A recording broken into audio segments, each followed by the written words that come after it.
وہ اللہ ہی تو ہے جس نے تم کو ایک شخص سے پیدا کیا اور اس سے اس کا جوڑا بنایا تاکہ اس سے راحت حاصل کرے. سو جب وہ اس کے پاس جاتا ہے تو اسے ہلکا سا حمل رہ جاتا ہے اور وہ اس کے ساتھ چلتی پھرتی ہے.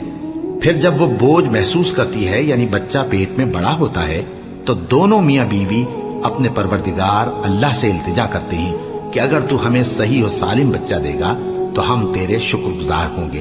پھر جب وہ ان کو صحیح و سالم بچہ دیتا ہے تو اس بچے میں جو وہ ان کو دیتا ہے اس کا شریک مقرر کرتے ہیں.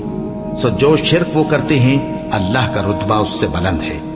کیا وہ ایسوں کو شریک بناتے ہیں جو کچھ بھی پیدا نہیں کر سکتے اور خود پیدا کیے جاتے ہیں اور نہ ان کی مدد کی طاقت رکھتے ہیں اور نہ اپنی ہی مدد کر سکتے ہیں. اور اگر تم ان کو سیدھے رستے کی طرف بلاؤ تو تمہارا کہا نہ مانے. تمہارے لیے برابر ہے کہ تم ان کو بلاؤ یا چپ کے ہو رہو.